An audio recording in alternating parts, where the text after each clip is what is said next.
이 시간은 창세기 4장부터 살펴보도록 하겠습니다. На этом уроке мы рассмотрим с вами книгу Бытие с 4 главы.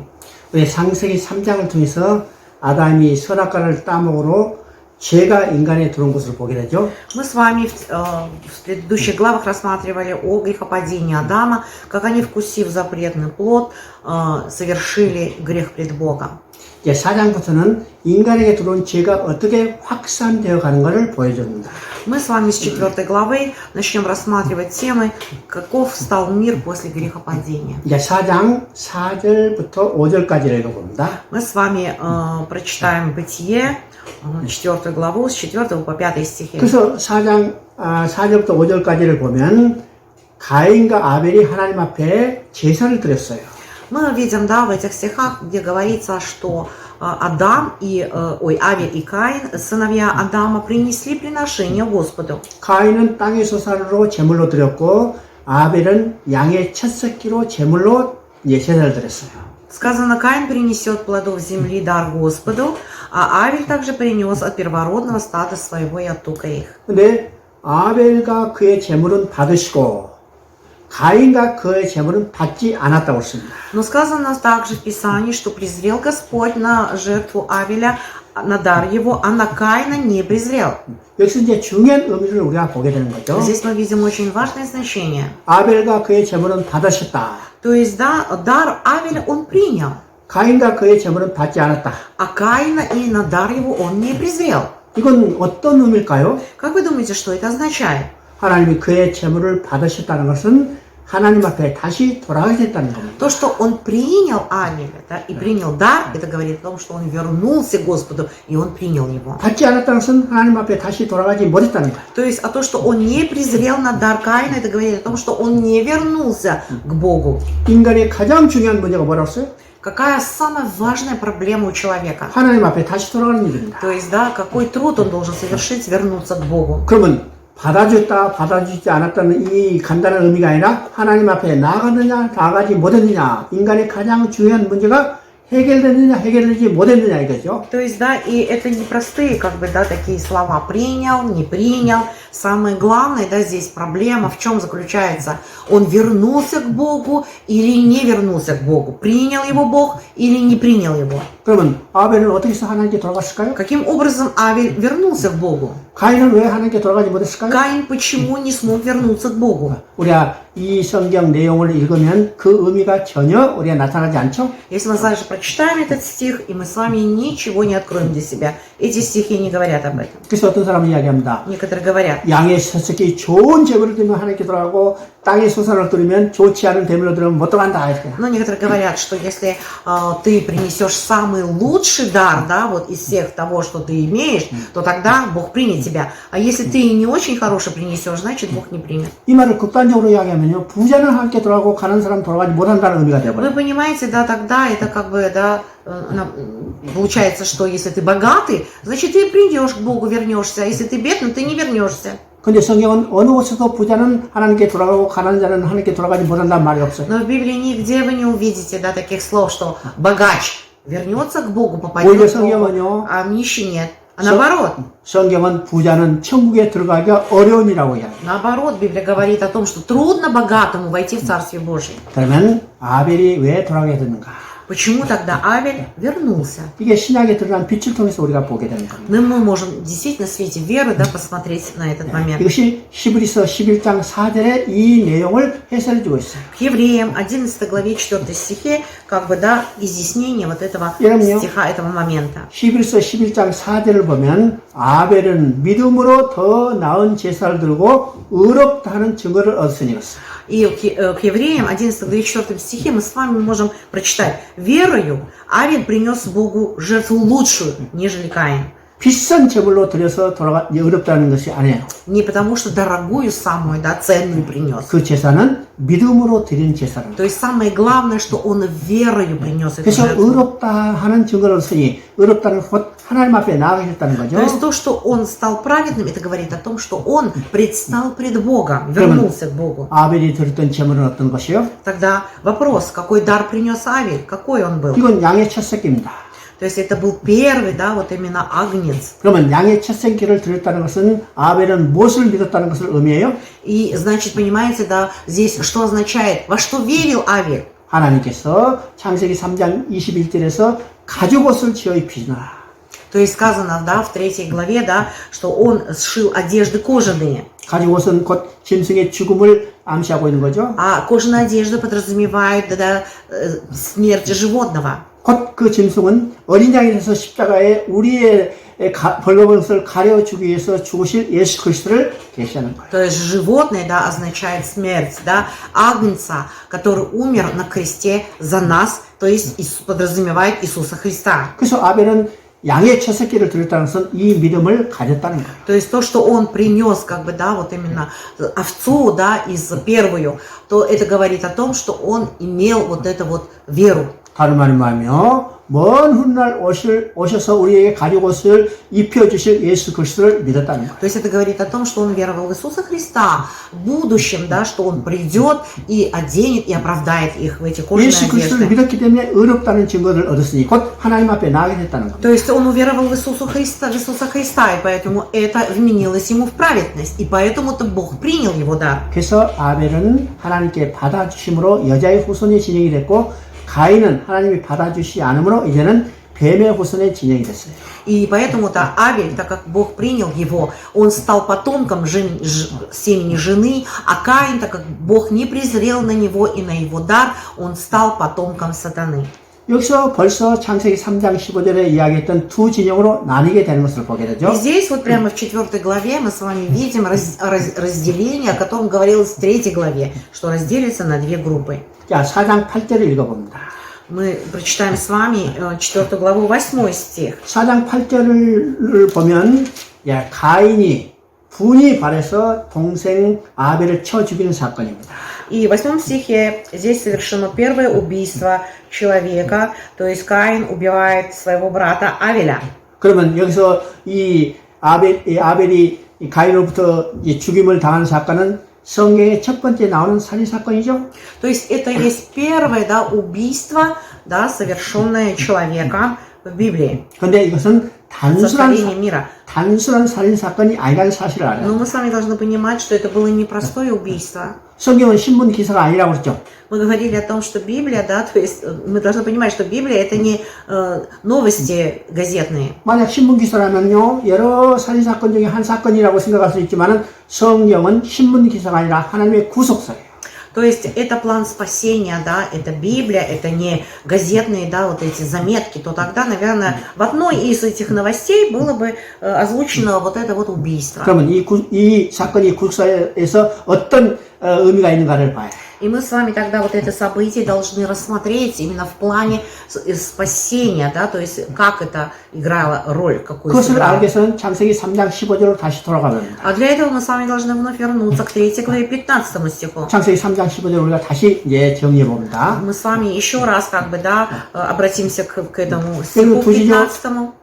두 진영으로 나뉠 것에 대해서 얘기했죠. Говорилось о том, что да, будут 2 группы разделены на 2 группы. 여자의 후손의 진영과 뱀의 후손의 То 진영. есть одна группа это семя жены, 두 а 번째는 другое семя сатаны. 두 진영 사이에는 원수가 되고 싸움이 있을 수가 있어요. И будут войны, да, враждовать будут эти 2 группы между собой. 그리고 이 싸움의 결과가 여자의 후손이 뱀의 머리를 상하게 할 것이다. И также сказано, что семя жены сокрушит голову змея. 그래서 두 진영이 나뉘고 두 진영 사이에 원수되고 싸움이 있었어요. И тогда, то есть разделится на 2 группы, будут враждовать между собой, и будет у них 그래서 борьба. 지금 가인은 뱀의 후손이 진영이 됐죠. И так как он является семенем змеи, Каин, 창세기 3장 15절을 통해서 여자의 후손이 뱀의 머리를 상하게 할 것이기 때문에 в 15 стихе, так как четко сказано, да, что семя жены сокрушит голову змея. 이 말은요 하나님께서 직접 뱀에게 말씀했죠. То есть это слово было сказано непосредственно Бога. 그러면 뱀의 후손은 여자의 후손이 태어나면 자기들이 멸망받을 것을 이미 하나님께서 선포받았어요. И поэтому тогда они уже знали, да, то есть именно семя змея, да, знало о том, что родится семя жены, и тогда им придет конец. 그럼 뱀의 후손이 생존할 수 있는 유일한 길은 어떤 것이요? И тогда какой путь они должны выбрать, единственный для себя? 여자의 후손이 나타나서는 안 돼요. То есть для них это невозможно, да, то есть ни в коем случае семя жены не должно родиться. 그래서 뱀의 후손이 여자의 후손이 나타나지 못하도록 대적하는 첫 번째 사건이라는 거예요. И поэтому-то вот видите, вот это вот первое убийство совершается, чтобы не родилось семя жены. 성경은 이 사건이 반복되는 것을 우리가 보게 됩니다. Мы с вами вот через Библию можем видеть, что эти события будут неоднократно повторяться. 성경의 수많은 사건 가운데 우리가 일일이 다 설명할 수 없지만은 중요한 몇 가지 사건을 우리가 예를 든다. Очень много, да, разных событий в Библии, но, к сожалению, мы не можем останавливаться на каждом, но на некоторых мы можем остановиться. 예서가 야곱을 죽이라는 사건도 동일한 맥락이에요. И также борьба между Исавом и Иаковом, да, когда он пытался убить своего брата. 사울이 다윗을 죽이라는 사건도 동일한 Также 맥락이에요. событие, да, которое произошло между Саулом и Давидом. 그런데 결정적인 순간은 어떤 것이요? Но в конечном результате, что мы видели? 여자의 후손으로 예수님이 이 땅에 태어나는데 그것을 방해하기 위해서 헤롯이 베들레헴에 태어난 두 사람의 모든 남자를 죽이는 사건입니다. Мы, значит, обратимся к Новому Завету. Когда родился Иисус Христос, да, должен был родиться, царь Ирод, да, всячески препятствовал и дал указ, чтобы убили младенцев всех в возрасте до 2 лет. 그러니까 성경에 나타난 사건이 구속의 관점에서 어떤 의미가 있는가를 우리가 알아야 해요. И поэтому-то мы с вами должны, да, четко понимать, да, именно что значит семя жены именно в плане спасения. 그래서 뱀의 후손이 된 가인이 여자의 후손이 태어나지 못하도록 대적하는 첫 번째 사건이에요. Это первое, да, убийство, которое совершил Каин, который являлся семенем змея. Он сделал это убийство, чтобы не родилось семя жены. 야, 4장, 창세기 4장 25절, 26절을 읽어봅니다. Мы с вами прочитаем 4 главу, 25 и 26 стихи. 그러면 창세기 4장 25절, 26절은 어떤 의미일까? А что означают вот эти стихи, 25 и 26 стихи? 여자의 후손이 된 이 아벨이 뱀의 후손이 된 가인에서 첫 죽임을 당했죠? Ну, мы видим, да, что именно произошло первое убийство, Авель был убит своим братом Каином. 그러면 여자의 후손이 끊어졌잖아요. Значит, семя жены уже как бы, да, прервалось. 그러면 하나님의 계획은 포기하고 중단하고 실패한 것일까? Как вы думаете тогда, Бог, он должен был прекратить осуществление своего плана задуманного? 우리가 역사관을 통해서 하나님의 계획은 절대로 실패하지 않고 중단을 하고 포기하지 않는다고 했죠? Мы с вами говорили, да, об истории искупительной, да, Бога, что он никогда не прекращает свои действия, свои цели, не оставляет. 그래서 아벨이 가인에서 첫 죽음을 당했지만은 하나님이 자신의 계획을 성취하기 위해서 새로운 셋을 주셨다. И нет, поэтому Бог, Он осуществляет свои планы. И для того, чтобы осуществить свои цели, Бог дает другого сына, другое семя, это был Сиф. 여기서 다른 셋을 줬다는 씨라는 의미는 그 후손 가운데 여자의 후손이 태어날 것을 계시하고 있는 거예요. То есть Сиф означает семя. Под словом семя подразумевается намерение Бога сохранить семя жены. 자, 셋이 아들을 낳아서 그 이름을 에노스라고 했습니다. Да, и вот далее, да, сказано, что он, Сиф, да, вот родил сына и назвал его Енох. 에노스는 그 의미가 연약한 자예요.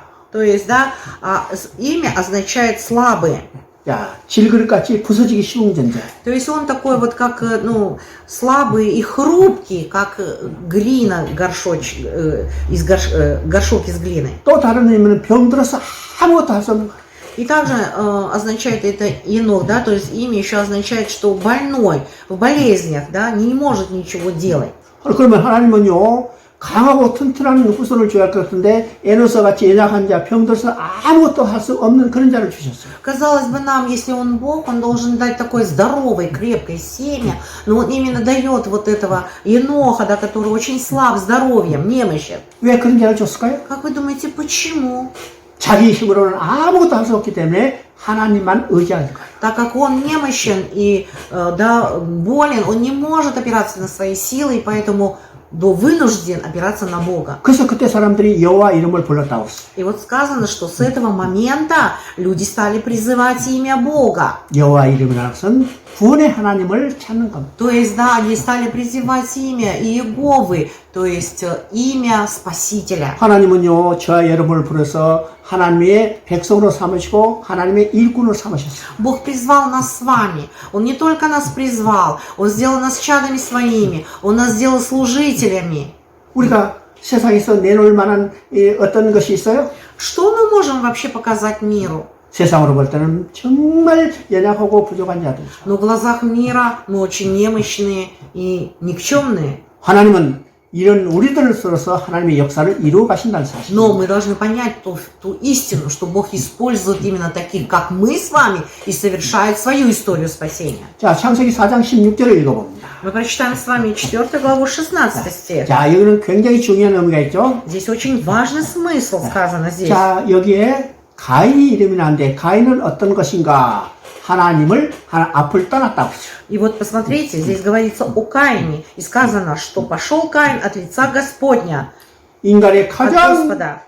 중요한 일은 하나님 앞에 돌아가야 하는데 То есть, понимаете, да, нам нужно, наоборот, человечеству вернуться к Богу. 가인은 반대로 하나님 앞에 떠나갔다고 그러죠. А Каин, наоборот, уходит от лица Господа. 왜 하나님 앞에서 떠나가요? Как вы думаете, почему он уходит от Господа? 우리는 하나님 없이도 살 수 있다. 우리 힘으로 살 수 있다. 이런. То есть, понимаете, он говорит, что считает, что я могу прожить без Бога, я все могу сделать своими руками. 그래서 그들이 인간 자신의 문명을 발달시키는 것을 보게 되는 거예요. То есть, да, мы видим, да, здесь, как он создает свою цивилизацию, человекоцентричную и атеистическую.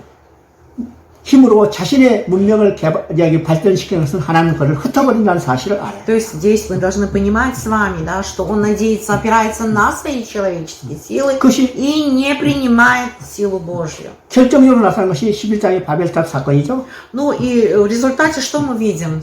Построение Вавилонской башни. 그것을 흩어버리는 것을 보게 돼요. И мы видим, да, что Бог, Он разрушает и рассеивает народ. 오늘은 더 많은 사람들이 하나님을 떠나서 인간 스스로의 지혜와 과학 기술을 가지고 이 바벨탑을 쌓아가지만 하나님은 그를 흩어버린다는 사실을 알아요. Ну а сегодня это еще острее ощущается. Мы видим, что люди используют свои знания, свой разум, свой опыт и научным, да, способом пытаются воздвигнуть для себя еще выше эту башню Вавилонскую, но мы должны помнить о том, что Бог это все разрушит. 인간의 가장 중요한 일은 하나님 앞에 돌아가다.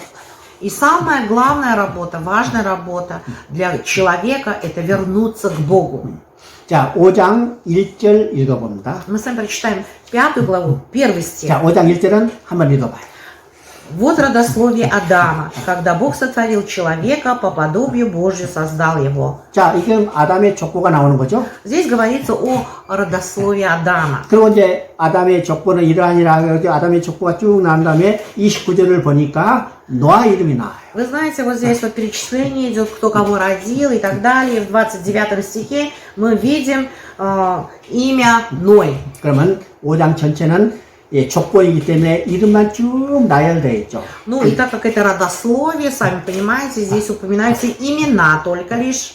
그러면 우리가 성경은 여기서 족보가 나오지만은 여기서만 나온 게 아니라 많은 곳에서 족보가 나오죠. Не только, да, вот здесь, да, упоминается о родословии и перечислении имен мы видим, но в Библии также и в других местах тоже есть. 그러면 성경에 족보가 많이 나오는데 여러분 족보가 재밌어요? 재미없어요? У меня такой вопрос к вам. Вот вы часто сталкиваетесь с этим родословием Библии. Вам интересно это родословие читать 족보 или нет? 읽기 쉬워요? 읽기 어려워요? Тяжело читать или легко? 읽기도 쉽지도 않고 재미도 없어요. Ну, на самом деле, да, будем откровенны. И неинтересно, и 근데 читается тяжело. 성경에는요, 읽기도 어렵고 재미도 없는 이 족보를 여러 군데 기록해 놨어요. Но, тем не менее, Бог, да, вот несколько раз поместил в Священном Писании это родословие, перечисление имен. 성경의 족보를 기록해 놓은 의미를 우리가 알아야죠. Значит, мы с вами должны увидеть значение, 왜요? почему Бог поместил это. 이 족보도 성경이에요. Почему? Потому что и родословие это есть часть Библии. 성경은 하나님의 감동으로 기록된 책이에요. И сказано о том, что по вдохновению было написано это Писание. 그래서 족보도 성경이기 때문에 하나님의 감동으로 기록됐다는 거죠. То есть, раз эта книга Библия, Священное Писание, по вдохновению тоже это родословие было 그럼 упомянуто. 하나님께서 성경을 기록하게 하신 하나님의 감동은 무엇일까 우리가 생각해요. Тогда мы должны с вами еще подумать, что это было за вдохновение от Бога, что они записали родословие. 그러면 성경을 이 족보를 기록하게 한 성령의 감동을 우리가 두 가지 의미를 볼 수가 Мы 있습니다. с вами можем тогда увидеть да, два значения да, в Библии. Почему эти 첫째는 родословия 창세기 упомянуты? 3장 15절에서 여자의 후손을 보내주시겠다고 약속했죠? Во-первых, да, мы можем увидеть вот этот план, как Бог готовит святое семя, семя жены. 그러면 이 여자의 후손이 그냥 먼 훗날 그냥 갑자기 떨어진 게 아니고 То есть семя жены не просто как бы да, так вот однажды с неба упало, нет. 적법한 혈통을 따라서 태어난 것을 증거해 주는 겁니다. То есть это и есть свидетельство да, того, что семя жены готовилось, и через завет, как бы, да, вот именно родился 바로 Иисус. 하나님의 언약을 주시고 그 언약을 성취하는 것을 통해서 여자의 후손이 주어지는 것을 보게 되는 거예요. То есть мы видим, да, что мы можем увидеть такую картину, что Бог заключил завет с народом. И через 15 вот этот стих Господь говорит, что через семя жены я воспроизведу Спасителя. 그래서 이 족보가 없다면 여자의 후손의 약속이 어떻게 적법하게 성취되는가를 우리가 알 수가 없습니다. Если бы не было бы вот этого 15 стиха, если бы не было бы этого родословия, мы с вами не узнали бы, как вот совершался этот завет Божий. 그래서 구약에 나온 족보를 종합적으로 정의하는 것이 마태복음 1장의 족보입니다. И вы знаете, вот очень хорошо, как бы, да, ну, как бы, еще раз повторяет эту тему родословия Матфей в своей первой главе. 그래서 마태복음 1장 1절은 구약과 신약을 연결시켜주는 중요한 의미가 있죠. И поэтому, да, вот есть очень такая важная взаимосвязь между Ветхим Заветом и Новым Заветом в этом родословии от 마태복음 Матфея. 1장 1절에 아브라함과 다윗의 자손 예수 그리스도의 세계라고 합니다. И поэтому, да, он говорит о том, что через Адама, да, вот именно упоминает Адама и потом уже Иисуса Христа, семя жены. 바로 아브라함과 다윗에게 주신 언약의 성취로 태어난 이 예수가 여자의 후손 그리스도라는 거예요. То есть, да, через завет, который он заключил с Авраамом, через завет, который он заключил с Давидом, то есть, да, и родится семя жены, то есть Иисус Христос. 이것이 첫 번째 족보를 기록하는 성령의 감동입니다. Это и есть первое такое вот, да, вдохновение, которое дал Бог для того, чтобы записали это родословие. 이제 두 번째 의미는 이 족보에 나온 마지막 사람을 통해서 하나님 새로운 역사를 전개해갈 하나님의 뜻이 담겨져 있어요. То есть и далее, да, мы еще должны запомнить то, что, обратить внимание, что Бог именно, да, явит свое семя через 족보에 последнего 나온 человека, 족보에 나온 첫 사람과 마지막 사람의 которому упоминается в родословии. 그 안에 나타난 모든 역사는 족보로 정리해 버리고. То есть, да, и осуществить свое обещание. Он как бы завершает это родословие, да, вот этим вот последним человеком, о котором упоминается в этой родословии. в этом 족보에 나온 родословии. 마지막 사람을 통해서 하나님 새로운 역사를 전개해가요. То есть Бог как бы совершит дальше свое обещание через вот этого человека последнего, о котором упоминается в 그러니까 родословии. 여기는 족보에 아담부터 시작해서 창세 때부터 노아 때까지 모든 역사를 이 족보에 다 정리돼 버렸어요. То есть вы понимаете, да, вот здесь как бы в этой в 5 главе, да, мы видим, да, упоминается от Адама и до Ноя, как бы, да, вот. 그리고 마지막으로 노아를 통해서 새로운 역사를 전개하기 때문에 6장부터 역사는 노아를 통해서 일어나는 То есть, 역사죠. и поэтому, да, вот завершает это родословие Ной, и 6 главы уже мы видим, как Бог совершает дальше свой завет через 자, Ноя. 우리가 마태복음 1장의 족보도 마찬가지예요. И также родословие, о котором упоминается в первой главе Матфея, от Матфея то же самое. 족보는 아브라함부터 시작해죠. Это родословие начинается от Авраама. 아브라함이 이삭을 낳고 이삭이 야곱을 Авраам 낳고 родил Исаака, Исаак родил 하다가 Якова и так далее, и так далее. 요셉이 Кто-то родил. 예수를 낳으니라. родил, написано в конце, Иисуса. 그러면 아브라함은요, 아브라함. 믿음의 조상이니까 구약의 언약의 시작이라고 볼 수 То 있어요. есть он был, да, отцом как бы веры, и поэтому, да, он является как бы в начале совершения завета, он находится Авраам. 이 족보의 마지막으로 예수가 나오죠. И в конце этого родословия упоминается Иисус Христос. 그러니까 예수를 통해서 하나님은 새로운 역사를 전개할 거예요. Через Иисуса Христа Бог начнет новый завет свой. 그래서 신약의 역사는 누구를 통해서 일어난 역사예요? И поэтому, да, план спасения через кого совершается? 바로 예수님을 통해서 일어나는 역사. Через Иисуса Христа. Это есть искупительная история через Иисуса Христа. 이것이 족보의 두 가지 성령의 감동으로 주신 의미입니다. И вот это вот два вдохновения, да, вот два значения мы видим, для чего Бог дал родословие в Библии. 자, 그리고 이제 6장 1절, 2절을 읽어봅니다. Мы с вами прочитаем 6 главу, 1-2 стихи. 그러면 5장 29절에 노아가 나왔기 때문에 6장부터는 노아를 통해서 일어나는 역사죠. То есть, если, значит, вот было родословие здесь от Адама до Ноя, теперь 6 глава начинается от Ноя. 그러면 노아 시대는 어떤 시대인가? Тогда вопрос, какой это был период при жизни Ноя? 당시 사람이 많아지기 시작했다고 그랬죠? Вот здесь сказано о том, что очень размножился народ. 그러니까 얼마나 많은지 숫자는 나타나지 않지만 하여튼 사람이 많아지기 시작했어요. Мы не знаем количество, потому что не упоминается, но как бы то ни было, их стало очень много. 그때 어떤 일이 벌어졌는가?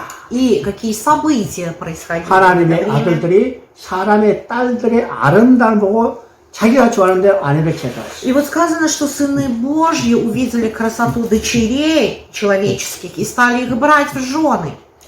하나님의 아들이 누구고 사람의 딸들이 누군가 성경은 명시가 안 돼 있지만 В Библии нет конкретного объяснения, кто такие сыны Божьи и кто такие дочери 우리가 유치해 보면 человеческие. 하나님의 아들은 여자의 후손 곧 셋의 후손. Но по Библии мы можем увидеть, что Божьи сыновья – это семя жены, потомки Сифа. 사람의 딸들은 가인의 후손 곧 뱀의 후손. Потомки жены стали брать жен из дочерей по ветви Каина. 근데 이 두 진영이 구별돼야 할 텐데 이제는 섞여버렸죠. Понимаете, да, должно было быть отделение, да, то есть сыновей Божьих и дочерей, как бы людей. Но тут прошло смешение, произошло. 통혼을 통해서 섞여버렸습니다.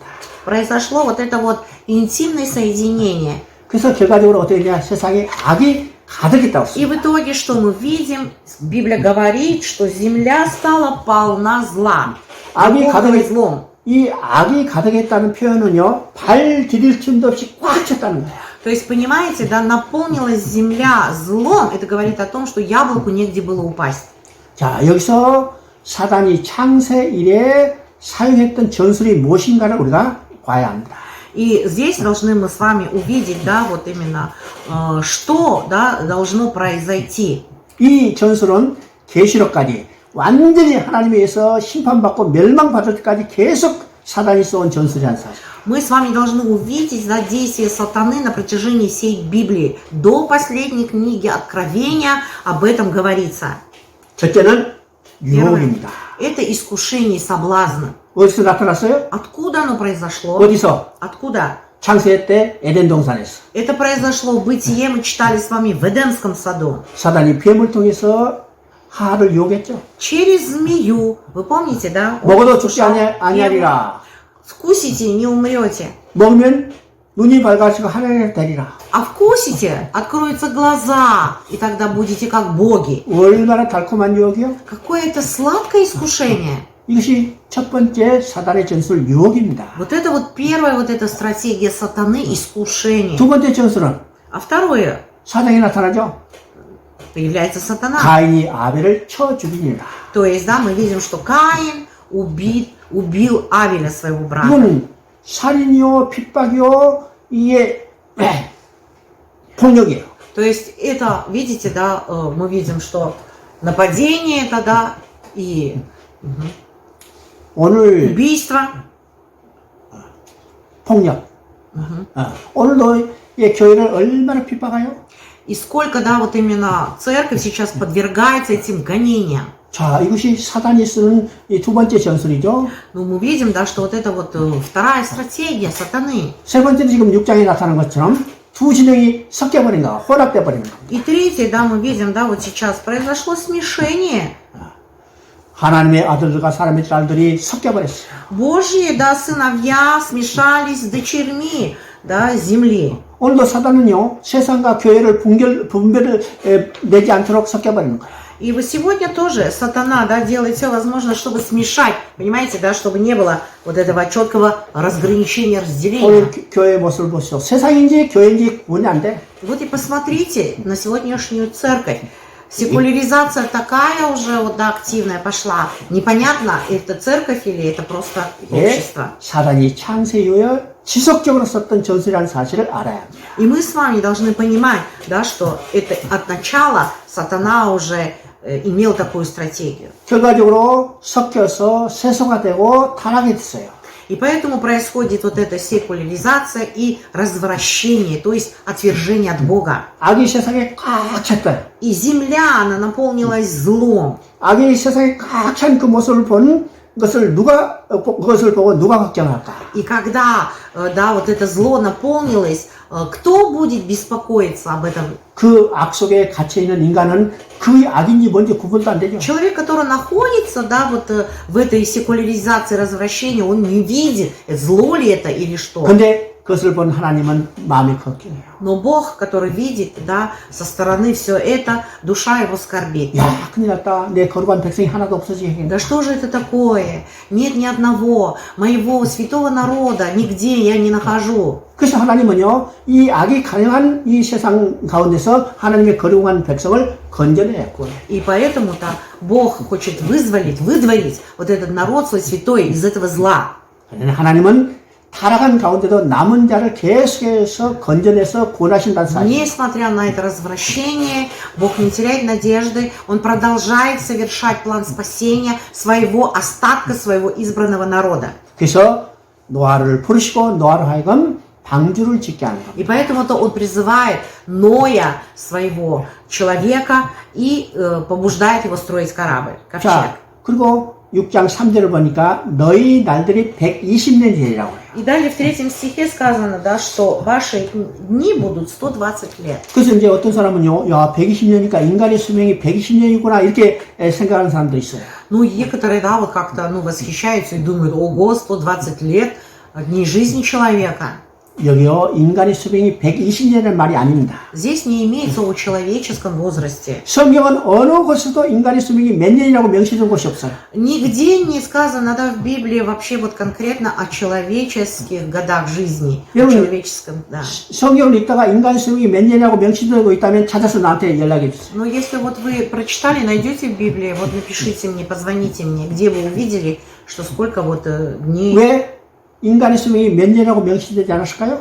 Почему, как вы думаете, не написано об этом? 인간의 생명은 하나님의 절대적인 주권 속에 있기 때문이에요. Почему? Потому что, да, жизнь человеческая находится в руках Божьих, то есть суверенная власть у Бога.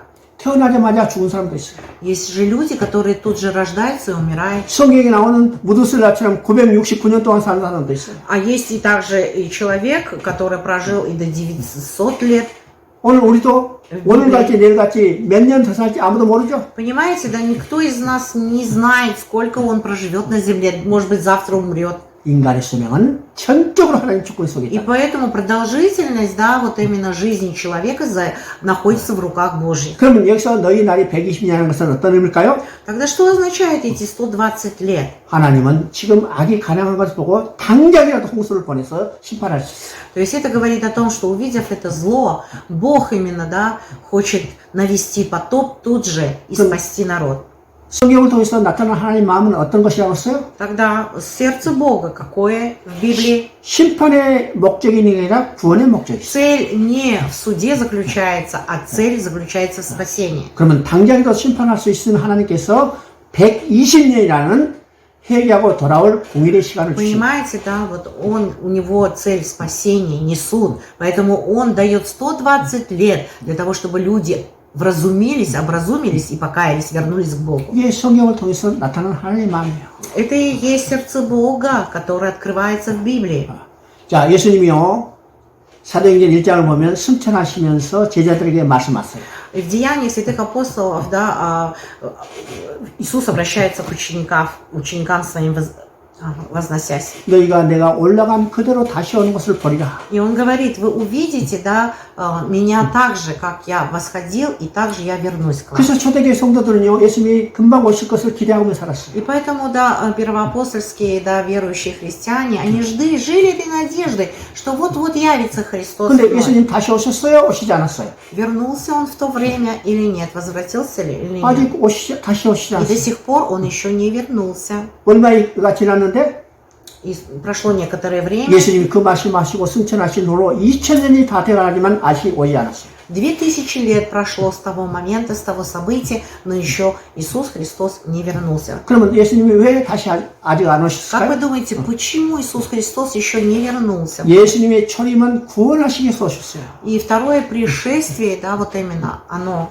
예수님이 오신 것은 인자가 온 것은 잃어버린 자를 찾아 구원하기 위함이라. И сказано, да, что второе пришествие, именно почему, да, еще нет, происходит. Потому что Иисус Христос еще пришел для того, чтобы спасти погибших. 근데 재림은 구원이 아니라 심판이에요. То есть, а второе пришествие уже будет не спасением, 그럼- это будет судом.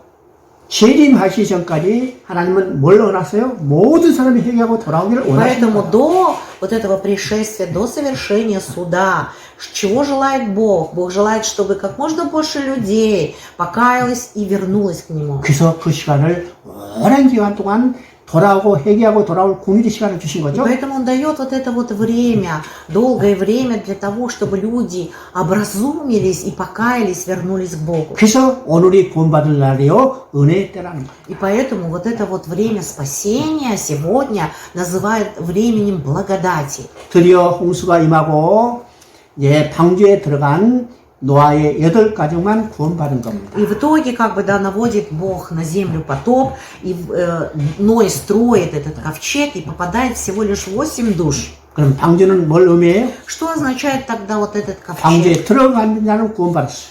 Если ты входишь в этот ковчег, значит, ты получаешь спасение. 바로 방주는 예수 그리스도를 예표하는 И 겁니다. под ковчегом мы подразумеваем Иисуса Христа. 방주는 교회를 예표하는 겁니다. То есть ковчег – это есть Церковь Божья. 다름 아니요 예수 그리스도를 믿고 교회를 들어와야 구원받을 수 있다는 거죠. Уверовать в Иисуса Христа мы должны и прийти в Церковь, и только тогда мы будем иметь спасение.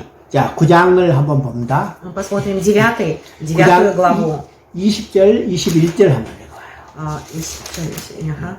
Так, 9 глава, 20 стих. 자, 거기는 한번 성경을 찾아서 읽어봅니다. Я думаю, что вы должны будете найти и прочитать это.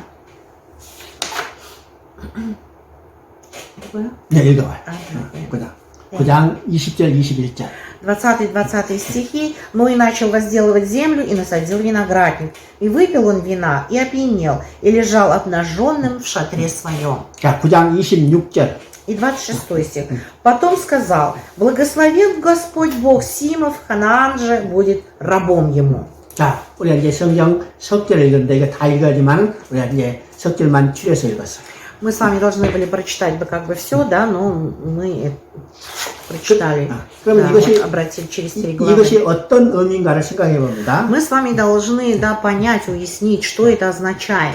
노아가 이제 홍수가 물러가자 방주에 나와서 먹고 살기 위해서 농사를 짓기 시작했어요. Ну, когда потоп закончился, да, мы видим, что показалась земля, ну и стал возделывать землю. 그중에 이제 포도나무를 하나 심었는데 И он насадил виноградник, 포도나무가 잘 자라서 풍성한 열매를 맺었어요. и очень отличный, хороший урожай он получил от винограда. 그 포도 열매를 따다가 지금 독석에 저장했더니 시간이 지나자 포도주로 발효됐죠. Ну и он сделал вино, хорошее вино, выпил и опьянел. 그래서 발효된 포도주를 노아가 한 잔 마셨더니 기가 막히게 맛있잖아요. Понимаете, да, забродился виноград, забродил этот виноград, он выпил отличное вино, вкусное вино. 맛있으니까 또 Да, 맛있어. выпил, вкусное еще выпил. 그러니까 많이 마셨으니까 И 결국 много 취했죠. выпил, в итоге опьянел. 취해서 잠을 자게 되는 겁니다. И он уже пьяный, да, лег спать. 자, 잠을 자게 될 때 어떻게 해요? 예, 포도주 마시고 예, 열이 오르니까 홀랑 다 봤었어요. Выпил вина, естественно, тело достало горячим, он стал Да. раздеваться. 노아가 입었던 옷을 우리가 한번 생각해 봅니다. Мы с вами давайте немножко подумаем об одежде Ноя. 그때는요 복잡하게 단추 달고 여기 자크 달고 벨트 매고 그런 옷이 아니죠. Ну, раньше обувь была очень простой, да, как бы не было никаких замков, да, не было никаких пуговиц, никаких крючков, 천으로 둘둘 돌아다니는 거예요. да, и я думаю, что просто как бы 속옷도 был 없잖아요. балахон, да, и не было нижнего белья. 그런 옷을 입고 누우면 이불이고 일어서면 옷이고 То есть, да, вот он как бы ложился, это было как бы и одеялом для него, 그런 옷을 입고 прикрывался. 자니까 결국은 어떻게 해요? 그냥 그 몸부림치니까 옷이 홀랑 다 벗겨졌어. Ну и одежда была свободного покроя, широкая. Он, наверное, как бы очень много шевелился во сне, поэтому обнажился. 그때 둘째 아들 함이 들어와가지고 자기 아버지 벌거벗음을 보고 신경도 바닥에서 밖에 나가서 형제들한테 보였어요. Увидел Хам, зашел, да, и увидел своего обнаженного отца, вышел и рассказал своим братьям. 그랬더니 셈과 야벳은 아버지의 부끄러운 것을 보지 않게 해서 뒷걸음질 치고 와서 그를 덮어줬다고 했습니다. Ну и что сказано далее? Они взяли одежду, да, эти братья положили на плечи, пошли задом и покрыли наготу отца своего. 그래서 이제 노아가 잠에서 깨서 그 사실을 알고 셈과 야벳을 불러서 칭찬한 게 아닙니다. Ной проспался от вина, проснулся, и он не похвалил за это сыновей своих. 하나님을 찬양했죠. Он прославил Бога. 근데 하나님을 찬양할 때 자기를 덮어준 셈과 야벳의 하나님을 찬양한 게 아닙니다. То есть, понимаете, нужно было прославить Бога, да, но он не славит сыновей своих, которые покрыли наготу его. 셈의 하나님 여호와를 찬송했었어요. Да, и сказано о том, что он благословен, да, он прославил Бога сильного. 이것은 어떤 의미일까요? Это что означает? 자, 노아는요 950살까지 살았어요. Он прожил до 950 лет. 950살까지 살았던 노아 인생에 얼마나 많은 일들이 지나갔겠어요. И как вы думаете, сколько до событий, да, вот произошло за это долгое время? 여러분 지금까지 살아온 인생 생각해 보세요. 얼마나 많은 사건들이 지나갔을까? Вот вспомните, да, о свою 그러면 жизнь. Как много событий было в вашей жизни. 노아가 포도주 많이 마시고 자다가 벌거벗게 되는 것은 이야기거리도 되지 않은 겁니다. Вы понимаете, да, наверное, события происходили даже более серьезные, чем вот это вот пьянство, как бы, да, вот 술 마시고 обнаженное 술 тело 마시고 отца. 술 마시고 술 취해서 누가 싸운 것도 아니죠? Ведь он, выпил вина, опьянел, он же не поругался с кем-то. 발길로 문짝 쳐서 문짝 부순 것도 아니죠? Он же не ходил, буянил. 그저 그냥 잤어요. Просто он лег спать.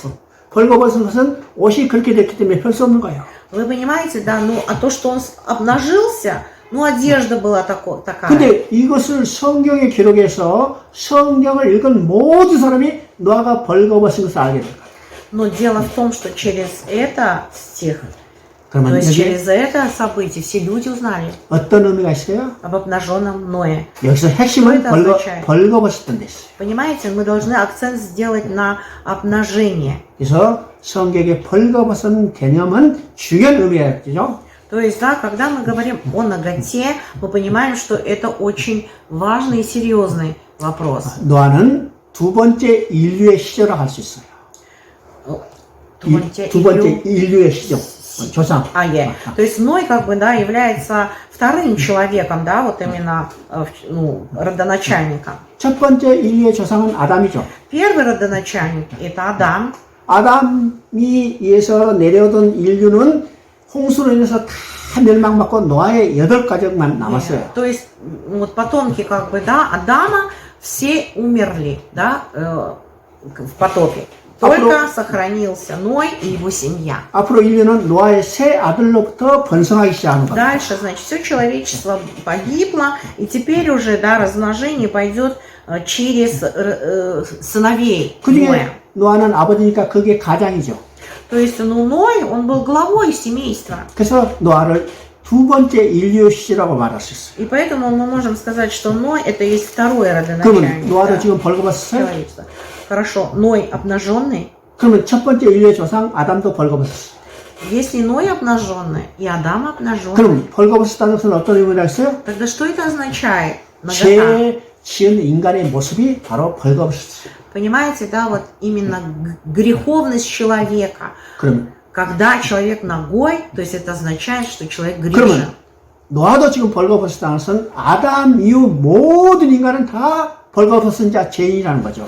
То есть это говорит о том, что все, как бы, да, люди, они обнаженные, и поэтому все имеют грех. 그래서 성경은 뭐라고 이야기해요? И что говорит Библия? 의인은 없나니 하나도 없으며 모든 사람이 죄를 범했으며 И сказано, что все согрешили, да, то есть нет ни одного праведного. 이것을 통해서 나라미요 모든 인간은 다 죄인이라는 것을 증거해요. Все без исключения народы, все, любой национальности, все согрешили и лишены славы Божьей. 근데 지금 이 사건이 있는 후에 노아가 셈의 하나님 여호와를 찬송한다고 했습니다. Но вы понимаете, да, здесь несколько сыновей его было, участвовало, но сказано, что благословен Господь, Бог Симов. 자기를 덮어준 것이 셈과 야벳인데 셈과 야벳의 하나님 여호와를 찬송한다 하지 않고 셈의 하나님 여호와를 찬송한다. Вот интересно, да, Сим и Афет взяли одежды и покрыли наготу, но он именно, да, говорит, благословен Господь Симов.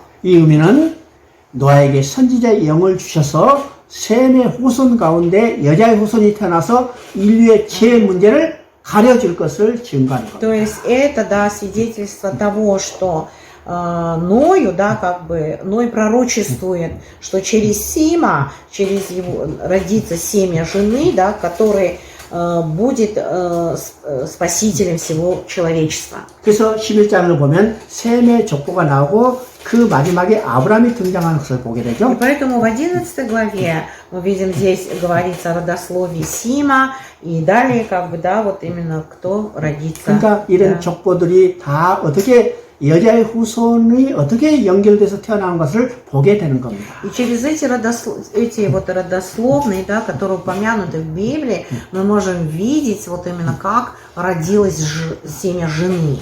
자, 11장 3절 4절을 한번 봅니다. Мы прочитаем 11 главу, 3-4 стихи. 자, 11장 3절, 11장은 우리가 일반적으로 바벨탑 사건이라고 합니다. Ну, мы вот это событие, о которых говорится здесь, называем, да, событием Вавилонской башни. 근데 우리가 이제 11장을 일반적으로 바벨탑 사건이라고 하지만은 우리가 불서 관점으로 볼 때는 바벨탑이 중심이 아니라 바벨이라는 성읍에 있어요. Основание государства Вавилон и строительство Вавилонской башни. 여기 먼저 4절에 보니까 성읍과 탑을 쌓았다고 그랬죠. И вот сказано, да, что здесь они начали строить эту башню. 바로 성읍 위에 이 성읍의 중심이 있습니다. Не просто, как бы, да, ну, мы должны понимать, как это установка памятника или мемориального монумента.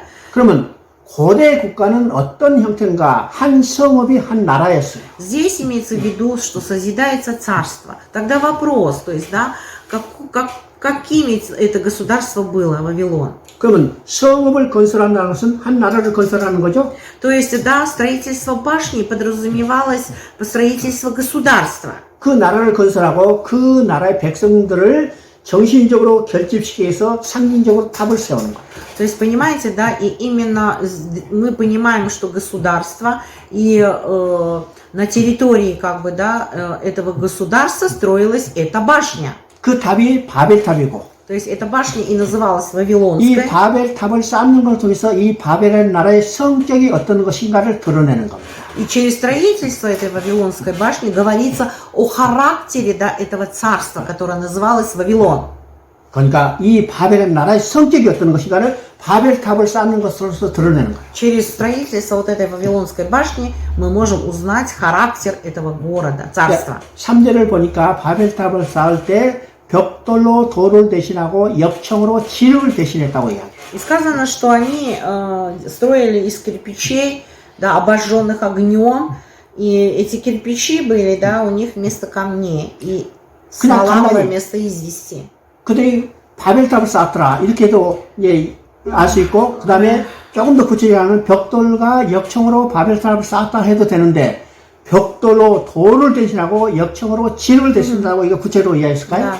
Вы понимаете, да, можно было просто сказать, строилась Вавилонская башня, или же что, из кирпичей она строилась там, или из камней. Но здесь четко сказано, что они делали кирпичи, обжигали огнем, и эти кирпичи были вместо камней. 이건 하나님의 방법이 아니고 인간 너희들의 방법이라는 것을 강조하는 거예요. И то есть это, да, как бы концентрирует наше внимание на том, что это был не Божий метод строительства, а человеческий метод.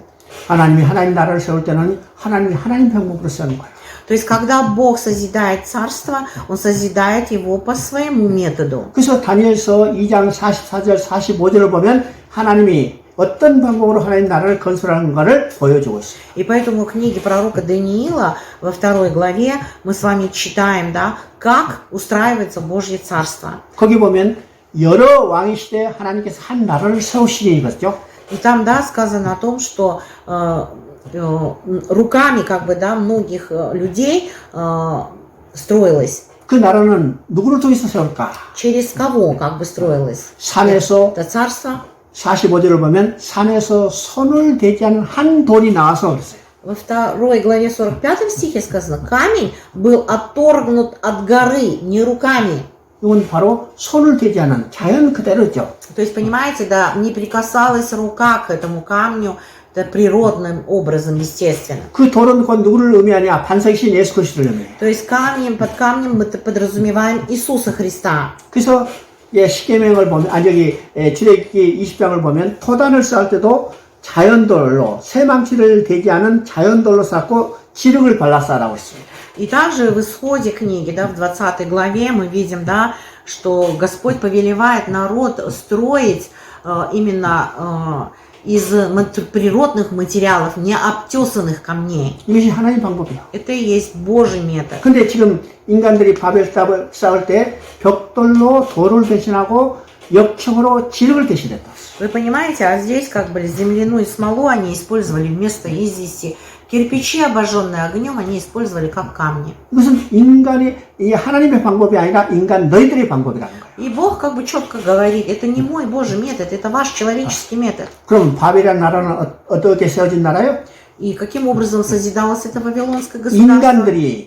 인간들을 위해서 인간의 나라를 세운 겁니다. То есть люди для себя строили человеческое государство. 그러면 성경은 하나님께서 하나님 나라를 세워 가시려는 거죠? А Бог в Библии говорит, чтобы созидали они Божье царство. 근데 하나님을 거역하고 배반한 인간들은 인간 스스로의 나라를 세워가요. Но они предали Бога, они отвернулись от Бога и стали самостоятельно строить это государство. 그 나라가 바벨이었고 То есть и эта страна была Вавилон. 그 나라의 성격을 보여주는 것이 바벨탑이라는 거예요. То есть и характер этого государства, да, именно проявлен вот в этой Вавилонской 그래서 башне. 하나님은 그 나라를 흩어버리시는 거예요. И тогда Бог разрушает, то есть рассеивает это Вавилонское государство. 인간 스스로 인간을 위한 나라는 하나님이 흩어버리시죠. То есть именно то, что человек построил, да, сам своими, да, руками, человеческим методом, Бог не принимает, рассеивает. 오늘 이것을 중요한 의미를 깨달아야 합니다. И мы с вами должны понимать вот эту важность этого 오늘 значения. 예수 믿고 교회에 나오는 많은 사람들 가운데 Сегодня очень много людей, которые веруют в Иисуса Христа и приходят в церковь.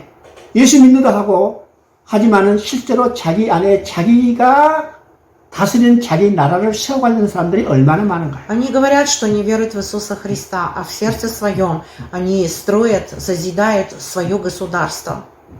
입술로는 하나님은 우리의 왕, 예수님은 우리의 주라고 고백하지만 Устами они провозглашают, признаются, что Иисус есть их царь, что Иисус есть их Господь. 실제로는 내 속에 내가 다스리는 내 나라를 건설하는데 그것을 무엇을 통해서 하나님을 이용해서 건설하려는 거예요. На самом деле, в сердце своем они созидают свое царство, и при этом они используют имя Иисуса Христа и притягивают Иисуса к себе. 그러면 그 결과가 어떻게 돼요? И тогда что в результате мы увидим? 하나님 반드시 흩어버린다.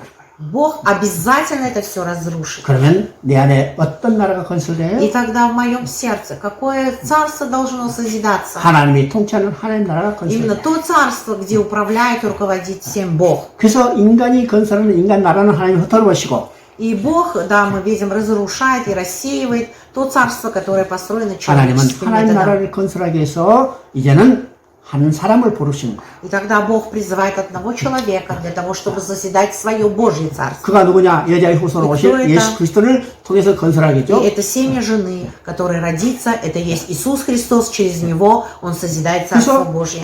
11장 10절에 셈의 족보가 나오고 И поэтому-то здесь в 11 главе мы видим, да, родословие Сима.